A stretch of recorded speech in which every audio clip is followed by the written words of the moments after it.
kunin na ang inyong mainit na kape at simulan na natin ang kwentong krimen ng The Evelyn Bohol Murder Case.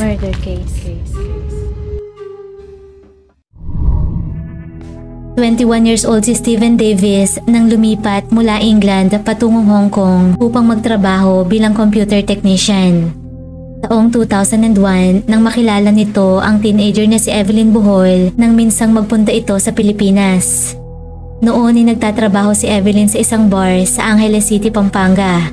15 years old lamang ito na makipag-date kay Steven.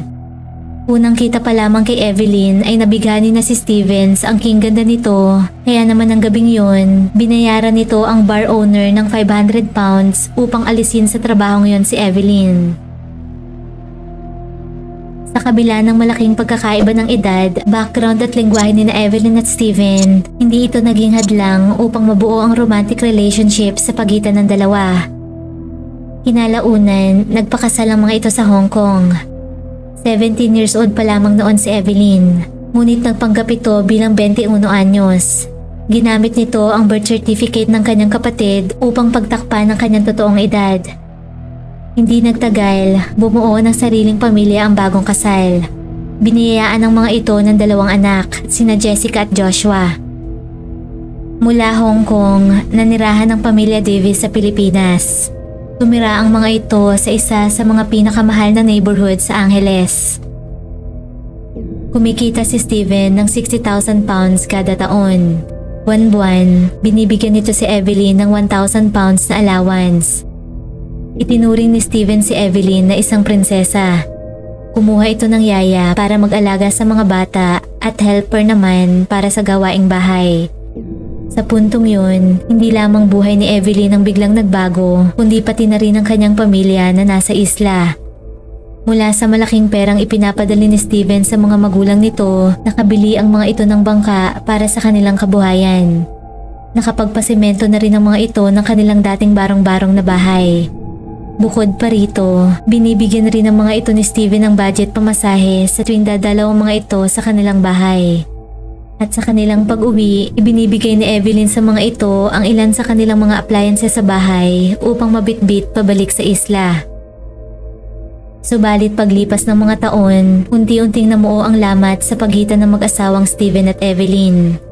Habang busy si Steven sa pagbuo ng kanyang software company, tila nag-iiba naman ang mga ikinikilos ni Evelyn. Hanggang sa malaman ni Steven na hindi binabayaran ng misis ang kanilang mga bills. Laking gulat rin ito nang madiskubre na hindi pala ini-enroll ni Evelyn sa school ang kanilang panganay na si Jessica. Nalaman rin ito na isinangla ng asawa ang kanilang wedding ring. Kaya naman kinumpronta niya ito kung saan dinadala ang pera. Bilang ultimatum, kailangan itong ibalik ang pera, maghanap ng trabaho o kaya ay pumasok muli sa college. Samantala, isang beses isang taon, dumadalaw rin sa Angeles ang mga magulang ni Steven. Sa kanilang ilang araw na pananatili roon, napuna ng mga ito na may inililihim ang kanilang daughter-in-law. Parati nila itong nakikitang busy sa kanyang cellphone kate-text o kaya naman ay may katawagan. Pansin rin ng mga ito na hindi ito namamansin at halos lagi itong galit kay Steven. Kaya naman malakas ang kutob ng mga ito na mayroon itong kalaguyo. Sa paglipas ng mga araw, hindi pa rin na ibabalik ni Evelyn ang mga nawawalang pera. Kaya naman nagbanta na si Steven na hihiwalayan ito. Kinalaunan, tuluyan nang itinigil ni Steven ang pagbibigay ng allowance kay Evelyn. Isang gabi noong July 18, 2002, mapayapa nang natutulog sa kanilang apartment sa Makati sina Steven at ang co-worker nitong si Mike. Tuwing weekend lamang ito umuwi noon sa kanilang family home sa Angeles na halos 3 hours ang layo mula sa kanyang trabaho. Nang bigla na lamang magising si Mike nang may nakatutok ng baril sa kanyang ulo. 3 nakamaskarang lalaki ang nanloob sa kanilang apartment. Tila may hinahanap ang mga ito. Walang ano-ano, biglang umalis ang mga ito at saka direktang tinungo ang kwarto ni Steven kung saan ito natutulog. Binaril nila ito saka dali-daling umalis. Nang silipin ni Mike, hindi na nagre-respond si Steven. Agad itong isinugod sa ospital, subalit hindi na ito umabot pang buhay. Kinalaunan, nakarating na sa pamilya ni Steven ang masamang balita. Pinangunahan ng Makati Police Department ang investigasyon. Una nang tiningnan ng mga ito ang anggulong away sa trabaho. Subalit mabilis rin itong naalis sa posibleng motibo dahil napag-alaman na malaki ang pasahod ni Steven sa kanyang kumpanya kumpara sa local average. Bukod pa rito, gustong-gusto si Steven ng kanyang mga empleyado dahil sa pagiging mabait nitong boss. Isa sa kinaharap na problema ng mga pulis ay ang pagtukoy sa identity ng mga sospek. Nakamaskara ang tatlo kaya naman hindi ito namukaan na nag-iisang witness na si Mike. Suspetsa noon ng mga pulis kaso ito ng pagnanakaw. Bagamat sa kanilang investigation, walang nakitang anumang clue na robbery nga ito. Nang dumating sa Pilipinas ang mga magulang ni Steven, kinausap ni Margaret si Mike ukol sa mga pangyayari ng gabing paslangin ng kanyang anak. At noon ay natuklasan nito ang mga ebidensya na ito ay hindi random case lamang ng pagnanakaw, kundi sadyang tinarget si Steven ng mga salarin. Walang anumang mahahalagang gamit ang nawawala sa apartment. Wala ring forced entry naganap. Nang ipaalam ni Margaret sa mga pulis ang kanilang konklusyon, hindi nakinig ang mga ito. Bagkus ay nag-focus ang mga ito sa robbery case. Sa huli ay walang naging pag-usad sa kaso. Dahil sa pagbubulag-bulagan ng mga pulis, nagdesisyon si Margaret na hanapin ang hustisya para sa anak. Nag-hire ito ng isang private investigator.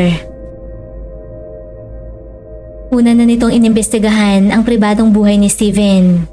Natuklasan nito ang isang videotape sa desk ni Steven na naglalaman ng video nito at ng coworker na si Mike. Kasama nito sa video ang 20 babae habang nagiinuman at nagkakasiyahan.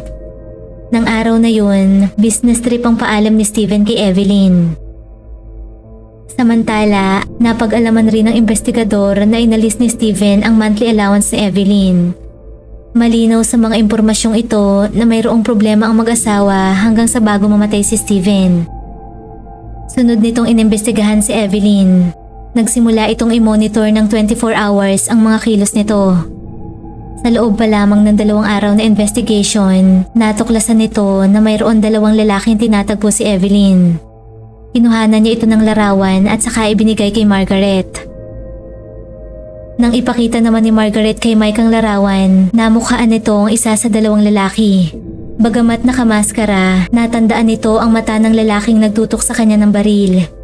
Dahil dito, agad na ipinaalam ni Margaret sa mga pulis ang impormasyong ito.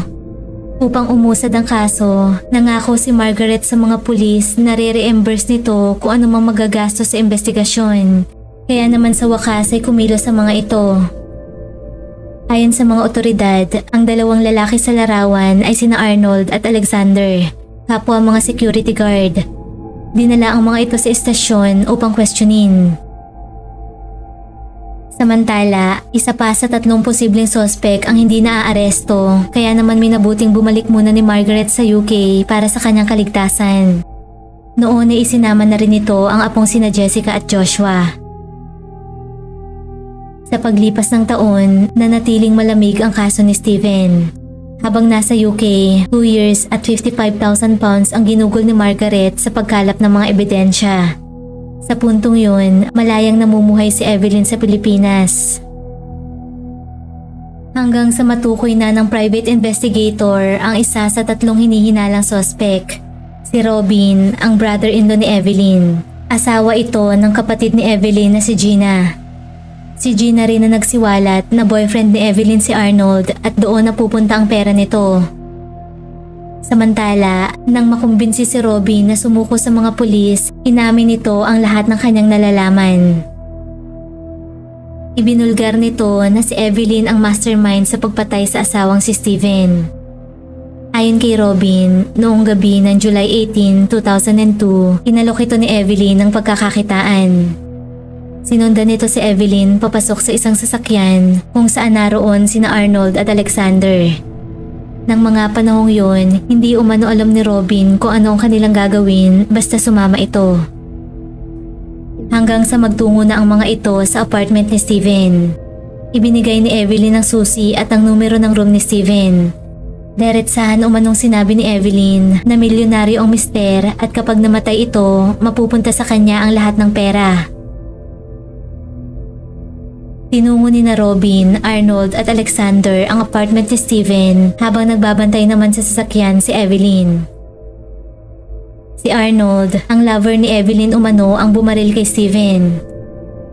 Pagkatapos ng krimen, nag-drive palayo si na Evelyn na parang walang nangyari. Dahil sa mga pagsisiwalat ni Robin, naaresto si Evelyn.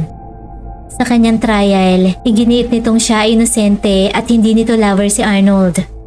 Subalit sa tulong ng 14 na witness, napatunayan na guilty si Evelyn. Siya ang natatanging utak sa pagpaslang kay Steven.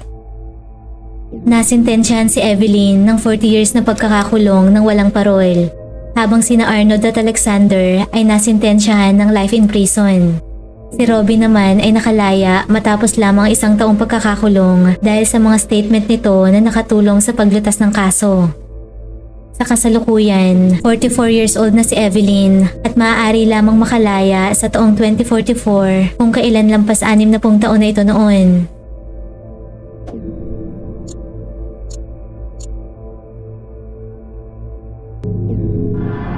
Kung nagustuhan mo ang ating kwentong krimen, huwag kalimutang mag-like, subscribe at comment sa kung ano ang iyong opinyon tungkol rito.